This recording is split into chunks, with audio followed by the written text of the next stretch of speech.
In today's video, we're going to be talking about 5 ways that you can maximize your retirement portfolio that have nothing to do with market timing or actual investment selection. It can feel like you're out of control when it comes to your retirement outcomes because it feels like so much your retirement relies so heavily on how your investments perform. The purpose of today's video is to share 5 retirement maximizing tips that are proactive, that are in your control, that you can execute on. Welcome back to the channel. It's great to see you again. And if you're new here, welcome to the channel. Please, if you could take a moment and like this video and subscribe to the channel, we'd most appreciative. It'll make sure YouTube serves you other great videos just like this. And with that, we'll jump back to the video. First retirement portfolio maximizing tip I have is to think about taxes first. So taxes will be your largest expense in retirement. And here on the screen, I'm going to pull this up. You can see this comes from a sample financial plan. It's a couple. One is 57 and one is 53. They have a combined roughly $1 million in retirement assets at the time that I'm making this video. And they stand to pay around $1,300,000 in taxes over the remainder of their lifespan as they move through retirement. And this is because they've done no proactive tax planning. Now,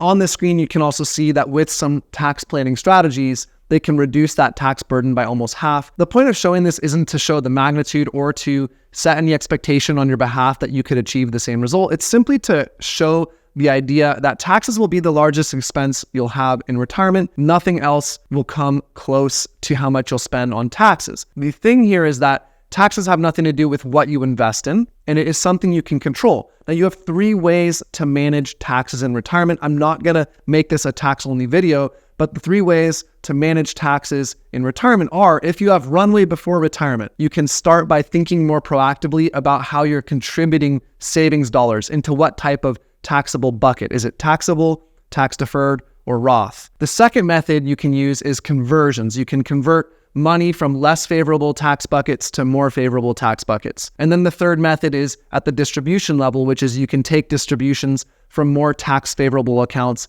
at more tax favorable times in your retirement. The only idea here is that you can plan for all these things and know them well in advance of retirement. This shouldn't take you by surprise. And the idea is every dollar you save on taxes becomes an extra dollar you can spend in retirement. The second maximizing tip that I'll share with you today is to rethink investment risk. We're not talking about investments specifically. I'm just talking about how to understand risk. I like to think of risk in the terms of buckets. You have money in different buckets. Even if you don't actually strategically have that money separated because of some plan, you still actually think of your money separately. You think of money as cash with one level of risk. You think of money in stocks as another level of risk. You think of money in bonds as another, maybe money in real estate as another. All of them will have different risk profiles. I recommend you think about your money in buckets based on the time frame within which you'll need to access that money. And then you craft the actual investment vehicle separately after you think about how long you'll need that money in. And the idea is if you think you need money in 3 years, that should go into a low risk bucket. And then you can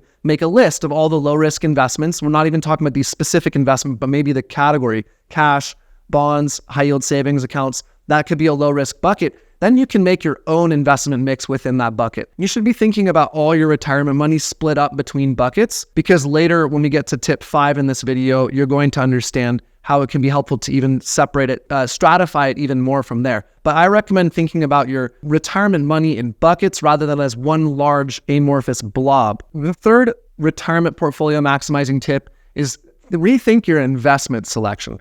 Again, not getting into specific investments, we're thinking at a principles level. A lot of the time, people are going to use exchange-traded funds or index funds for their investments. One thing to be really mindful of is 2 things, and this will come as common sense. The first is use low-fee funds. Stocks directly held have no fees attached to them. There's also a wide variety of low-fee index and exchange-traded funds and even mutual funds at this point. The lower the fees, the less the drag on your portfolio. But the second and often more overlooked element is redundancy across your investments. Now, the way index funds and exchange-traded funds work is that a lot of them invest in the largest stocks, companies, or bonds in the market. And if you have multiple index funds, you might find a lot of overlap. You're duplicating your investments between those funds. So one area that you can actually help kind of protect your retirement portfolio in is to reduce overlap of the positions held by your index funds or exchange traded funds, if that's how your portfolio is comprised. I'm not going to go into that into detail in this video, but you can always go look up the fund you are holding in your portfolio and then look up the top holdings in that fund and compare them. And that's what I'd recommend doing. If you don't know what to do after that, that's a point at which you might want to reach out for some advice. Check out a forum like Bogleheads, maybe look into a fee-only financial planner who can help audit that. But that's a great way to reduce risk and reduce overlap. The fourth retirement portfolio maximizing tip is thinking about distribution. So we talked about this earlier, how we have these buckets. Well,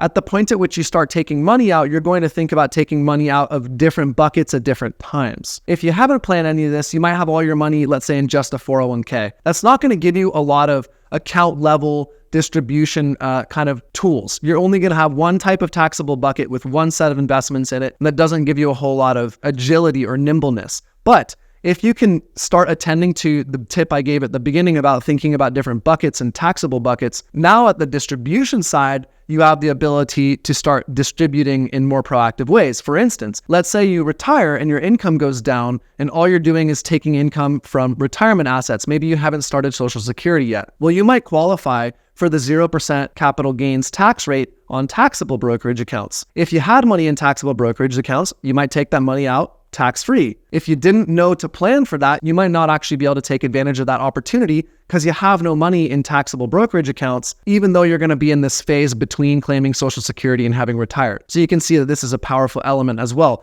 Having a strategy for which account types and at what years you're going to take distributions from them is really important. Now, there's a second element to this, and this becomes tip number 5, which is to move away from what are called pro-rata distributions from retirement accounts. In most cases, if you're not using a sophisticated or a qualified retirement plan, you're just going to take distributions from your investments pro-rata, meaning proportional. You might take 1% from every investment in your account, because that's the easiest way to do it. Or you might take all of the distributions from one specific investment in your account. Neither of those methods are good. What you really want to do is think about your investments like fruit or like a garden. You've planted the garden. Some of the fruit is going to bear fruit to a larger extent, and some are going to be losers, and some won't have worked out at all. You don't want to harvest from all of those. You want to harvest from the most prudent opportunities that are available to you at the time that you need that money. And the best way to do that is what I call investment-specific distributions, where you go and choose to take profit or take the money you need to live on out of specific investments in a calculated manner because they've either give you profit or because there's some reason based on economic circumstances or other information you might have to take more significant amounts of your distribution from that specific investment. So as you can see, we never talked about how you time the markets, what types of stocks should you hold, are they big cap, large cap, small cap, mega cap? None of that matters in the framework of these 5 tips. These are all things that you can directly control through prudent retirement planning. I hope you found this video helpful. Thank you for your time and attention, and we'll see you in the next video. As always, thanks for your time and attention watching today's video. Before you take off, please like this video, subscribe to the channel, and if you have any comments or questions, please leave them in the comments section below. We answer every comment that's written. If you'd like to speak with our fee-only fiduciary financial planning team, you can schedule a free consultation on our website at www.thepeakfp.com. You can also find a ton of additional helpful guides, including a sample financial plan, a sample 3-bucket strategy, and much, much more on the website at www.thepeakfp.com, which we'll link to in the description below. Thanks, and see you in the next video.